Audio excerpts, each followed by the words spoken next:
భారతీయ జనతా పార్టీతోనే అభివృద్ధి సాధ్యమని Chevella parliament MP అభ్యర్థి కొండా విశ్వేశ్వర్ రెడ్డి పేర్కొన్నారు. బుధవారం తాండూరు పట్టణ సమీపంలోని బెంకోబా ఫంక్షన్ హాల్లో చేవెళ్ల పార్లమెంట్ సభ్యులుగా ఘన విజయం సాధించి మొదటిసారి తాండూరుకు రాక సందర్భంగా యాలాల మండల ఎంపీపీ బాలేశ్వర్ గుప్తా ఆధ్వర్యంలో సన్మాన కార్యక్రమం నిర్వహించారు. ఈ సందర్భంగా ఎంపీ అభ్యర్థి కొండా విశ్వేశ్వర్ రెడ్డిని గజమాలతో ఘనంగా సన్మానించారు.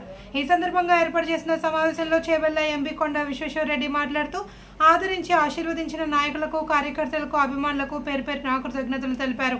అనంతరం వివిధ కుల సంఘాలు పాల్గొని శాలువా, పూలమాలలతో ఘనంగా సన్మానించారు. కార్యక్రమంలో జిల్లా అధ్యక్షులు మాధవ్ రెడ్డి, రాష్ట్ర కార్యవర్గ సభ్యులు యూస్ రమేష్ కుమార్, ఎంపీపీ బాలేశ్వర్ గుప్తా తదితరులు పాల్గొన్నారు.